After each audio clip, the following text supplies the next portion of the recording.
Hello friends, चलिए आज हम लोग पढ़ेंगे पास्ट कंटिन्यूअस टेंस का इंट्रोगेटिव सेंटेंस। तो इंट्रोगेटिव सेंटेंस का हिंदी में मतलब होता है प्रश्नवाचक वाक्य। तो ये जो इंट्रोगेटिव सेंटेंस है वो आपका 3 प्रकार का इंट्रोगेटिव सेंटेंस होता है।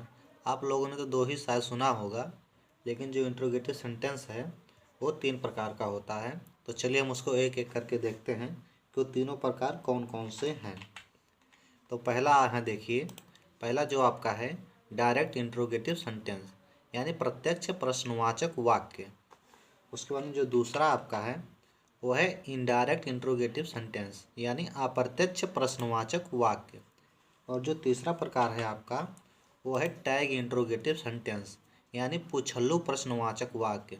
जैसे आप लोग कहते हो ना कि तुम विद्यालय जाओगे कि नहीं, तो जो इस प्रकार की वाक्य होती है वो आपकी टैग इंट्रोगेटिव सेंटेंस होती है। हम तीनों पे अलग अलग से वीडियो बना देंगे। फिलहाल इस वीडियो में हम लोग पढ़ेंगे यहाँ डायरेक्ट इंट्रोगेटिव सेंटेंस। उसके बाद में फिर अगले वीडियो में हम लोग पढ़ेंगे इनडायरेक्ट इंट्रोगेटिव सेंटेंस। उसके बाद में फिर हम पढ़ेंगे टैग इंट्रोगेटिव सेंटेंस। तो चलिए हम लोग शुरू करते हैं डायरेक्ट इंट्रोगेटिव सेंटेंस। तो यहाँ देखिए, जो डायरेक्ट इंट्रोगेटिव सेंटेंस का मतलब होता है वो होता है आपका अप्रत्यक्ष प्रश्नवाचक वाक्य। अब चलिए हम लोग इसका पहचान देखते हैं कि जैसे कोई मान लीजिए हिंदी वाक्य लिखी गई है, तो आप कैसे जानोगे कि डायरेक्ट इंट्रोगेटिव सेंटेंस की और पास्ट कंटिन्यूअस टेंस की हिंदी वाक्य है। तो हम लोग पास्ट कंटिन्यूअस टेंस की हिंदी वाक्य पहचानना जान गए हैं।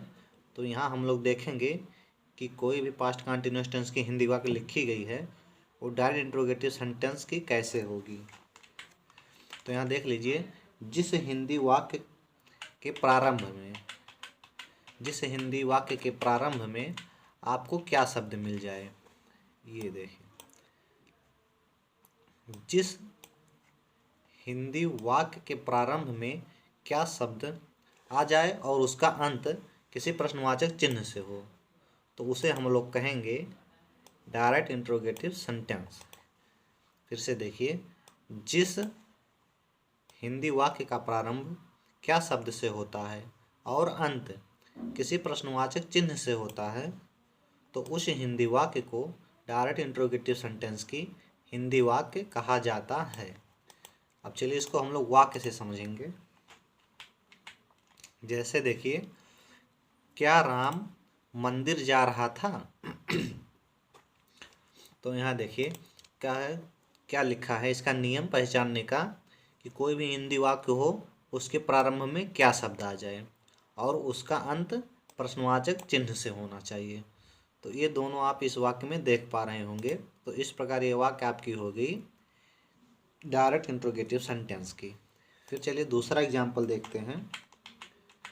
यहाँ देखिए, क्या सीता आम खा रही थी। तो इसका भी जो प्रारंभ है वो क्या से हो रहा है, यानी प्रश्नवाचक शब्द से हो रहा है, और इसका जो अंत है वो का प्रश्नवाचक चिन्ह से हो रहा है। तो इस प्रकार जिस भी हिंदी वाक्य का प्रारंभ किसी प्रश्नवाचक शब्द से होगा और उसका अंत किसी प्रश्नवाचक चिन्ह से होगा, तो आपको हो जाएगी डायरेक्ट इंट्रोगेटिव सेंटेंस की हिंदी वाक्य। और वाक्य देख लीजिए यहाँ लिखी गई हैं। तो ये सबका जो स्टार्टिंग है क्या शब्द से हो रहा है और एंड हो रहा है ये प्रश्नवाचक चिन्ह से। अब चलिए हम लोग देखेंगे ऐसी वाक्यों का हम अंग्रेजी में ट्रांसलेट कैसे करते हैं। तो उपरोक्त जैसे हिंदी वाक्यों को, ये जो 5 वाक्य लिखे गए हैं, 4 वाक्य, उपरोक्त जैसी हिंदी वाक्यों का अंग्रेजी में अनुवाद करते समय सबसे पहले आपको क्या लिखना है, वाज या बेयर। वाज बेयर आप क्यों लिखेंगे, क्योंकि ये पास्ट कंटिन्यूअस टेंस की है। तो पास्ट कंटिन्यूअस टेंस की जो सहायक क्रिया है वो आपका वाज और बेयर है। इंट्रोगेटिव सेंटेंस में सबसे पहले आप या तो वाज लिखेंगे या तो बेयर लिखेंगे। उसके बाद में आप सब्जेक्ट लिखेंगे। उसके बाद में वर्ब के फर्स्ट फॉर्म में आईएनजी जोड़ेंगे। उसके बाद ऑब्जेक्ट, फिर कॉम्प्लीमेंट लिखेंगे। यानी कि आप पास्ट कंटिन्यूअस टेंस के नियमों का अनुसरण करेंगे। बस उसमें क्या होता है, सब्जेक्ट के बाद वाज बेयर का प्रयोग करते हैं और इसमें सब्जेक्ट के पहले वाज बेयर का प्रयोग हो जाएगा। बस इतना ही चेंज है, बाकी सेम आपका पास्ट कंटिन्यूअस टेंस है। अब चलिए हम लोग इस अनुवाद करके देखते हैं। जैसे मान लीजिए यहाँ लिखा गया है क्या राम मंदिर जा रहा था। तो सबसे पहले आपको क्या लिखना है, वाज या बेयर। तो वाज या वेयर आप लिखेंगे दोनों में से क्या, पहले उसको जानेंगे। तो जब आपका सब्जेक्ट सिंगुलर नंबर रहेगा तो आपको वाज का प्रयोग करना है, अगर सिंगुलर नंबर नहीं है तो आपको वेयर का प्रयोग करना है। तो सबसे पहले आप कर्ता देखिए इसमें क्या है, इसमें कर्ता आपका राम है, राम सिंगुलर नंबर है, तो इसलिए आप पहले क्या लिखेंगे, पहले वाज लिखेंगे। तो वाज हो गया, उसके बाद में कर्ता लिखेंगे। सबसे पहले आपको वाज या वेयर लिखना है, उसके बाद में फिर क्या लिखना है, सब्जेक्ट। तो आप सब्जेक्ट लिखेंगे, इसका सब्जेक्ट क्या है, राम है, तो इसके बाद आप क्या लिखेंगे, राम। सब्जेक्ट के बाद फिर आपको क्या लिखना है, वर्ब के फर्स्ट फॉर्म में आईएनजी जोड़ के लिखना है। तो यहाँ वर्ब क्या है, जा रहा था, तो गो मतलब होता है जाना, उसका जब आईएनजी जोड़ेंगे गो में तो ये हो जाएगा गोइंग। उसके बाद में फिर आपका क्या बचा, मंदिर, मंदिर के लिए आप लिखेंगे टेम्पल। तो इस प्रकार इस वाक्य का अनुवाद हुआ, was Ram going to temple, क्या राम मंदिर जा रहा था। फिर दूसरी वाक्य का अनुवाद हम लोग देखेंगे, क्या सीता आम खा रही थी।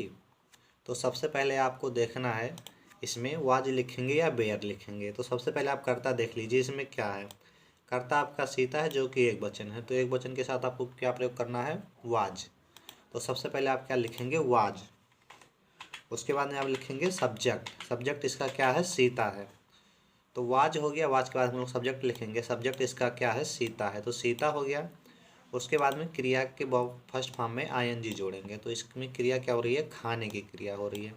तो ईट मतलब खाना होता है, जब ईटिंग में आप ईट में जब आप आईएनजी जोड़ेंगे तो हो जाएगा ईटिंग।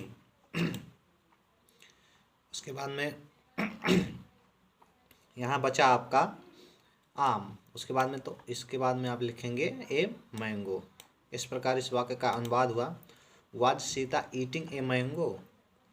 फिर चलिए देखते हैं तीसरी वाक्य का अनुवाद हम लोग देखेंगे, क्या वह अपना पाठ नहीं याद कर रहे थे। यहाँ देखिए थोड़ा मिस्टेक हो गया है, तो चलिए देखिए यहाँ पे, क्या वह अपना पाठ नहीं याद कर रहे थे, तो इसमें देखिए नहीं शब्द का प्रयोग आ गया है, तो आपको नाट का प्रयोग यहीं ठीक, सबसे पहले वाज बेयर लिखेंगे, उसके बाद सब्जेक्ट लिखेंगे, उसके बाद जब नाट आ गया यहाँ हिंदी वाक्य में नहीं शब्द का प्रयोग हो जाएगा, तो आपको यहीं सब्जेक्ट के बाद में आपको यहीं नाट का प्रयोग कर देना है, ये। तो आपका स्ट्रक्चर ऐसा हो जाएगा। तो आपको क्या करना है, वाज या बेयर लिखेंगे, सब्जेक्ट लिखेंगे, फिर नाट लिखेंगे, फिर वर्ब के फर्स्ट फॉर्म में आईएनजी जोड़ेंगे, फिर ऑब्जेक्ट, फिर कॉम्प्लीमेंट। तो चलिए अब इसका हम लोग अनुवाद करेंगे, क्या वे अपना पाठ नहीं याद कर रहे थे। तो सबसे पहले आप लिखेंगे क्या की अंग्रेजी, तो यहाँ क्या की अंग्रेजी के लिए आप क्या लिखेंगे, क्या के लिए आप यहाँ लगाएंगे बेयर। वेयर क्यों लगाएंगे, क्योंकि इसका जो सब्जेक्ट है वो बहुवचन है, बहुवचन के साथ आपको बेयर का प्रयोग करना है। तो इसके बाद में आप लिख लिए वाज या बेयर, उसके बाद में आपको सब्जेक्ट लिखना है। तो सब्जेक्ट इसका क्या है, वे है, वे के लिए आप लिखेंगे दे। उसके बाद में फिर आप क्या लिखेंगे, इसमें देखिए नाट का प्रयोग है, तो सब्जेक्ट के बाद आपको नाट का प्रयोग करना है, तो यहाँ आप लिख लिए नॉट। उसके बाद में फिर आप क्या लिखेंगे, क्रिया लिखेंगे, वर्ब के फर्स्ट फॉर्म का आईएनजी जोड़ के लिखेंगे। तो यहाँ याद कर रहे थे, तो लर्न मतलब होता है याद करना, जब उसमें आप आईएनजी जोड़ेंगे तो यहाँ हो जाएगा लर्निंग। तो ये हो गया लर्निंग, ये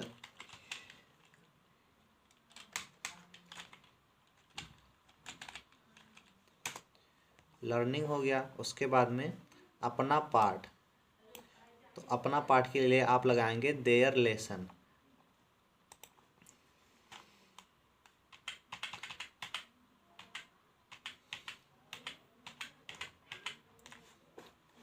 ये हो गया देयर लेसन।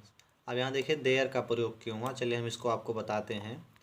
जब किसी हिंदी वाक्य में अपना, अपने, अपनी या उसका, उसकी, उसके, तुम्हारा, तुम्हारे, तुम्हारे ऐसा शब्द आ जाएगा तो उसका वो होता है पॉजेसिव एडजेक्टिव, तो उसका प्रयोग आप कर्ता के अनुसार करेंगे। जैसे कर्ता आपका यहाँ देखिए दे है, तो दे को जब आप पॉजेसिव एडजेक्टिव बनाएंगे तो देयर हो जाएगा।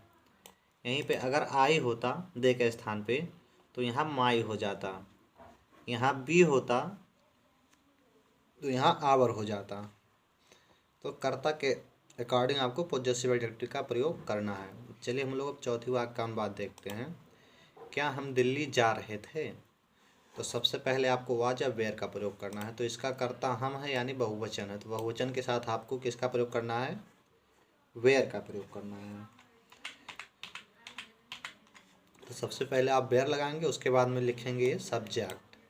सब्जेक्ट आपका हम की इंग्लिश होती है वी।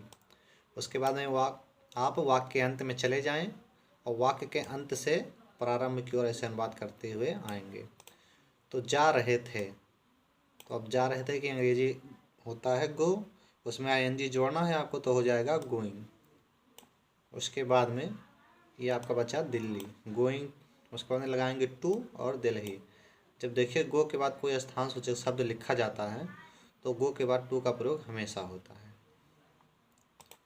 इस प्रकार ये वाक्य का अनुवाद हो गया, where we going to Delhi. अगली वीडियो में हम लोग पढ़ेंगे इसी का इनडायरेक्ट इंट्रोगेटिव सेंटेंस।